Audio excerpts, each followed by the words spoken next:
সকাল বন্ধুরা, আজ সকাল সকাল স্নান টান করে চলে যাচ্ছি মন্দিরে।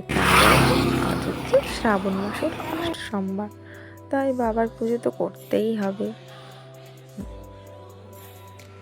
যেহেতু আমি বাড়িতে রয়েছি তাই জন্য বান্ধবীদের সাথে এখানে আমার বাবার বাড়ির ওখানে পাশে শিব মন্দির ছিল, ওখানে চলে এলাম সকাল সকাল।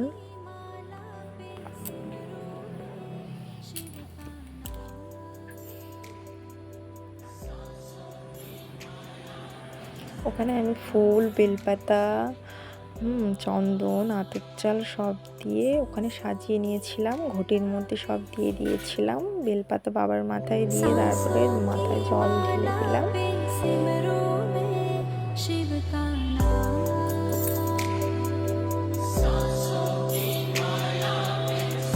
গোটা ফল একটা দিতে হয় বাবার, গোটা ফল একটা কলা দিলাম।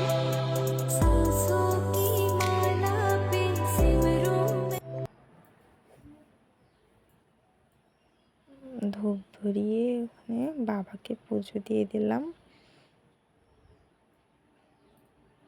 ওখানে পাশেই মায়ের মন্দির ছিল, তাই জন্য মাকে একটু প্রার্থনা করে নিলাম মনে মনে। আজ এই পর্যন্ত।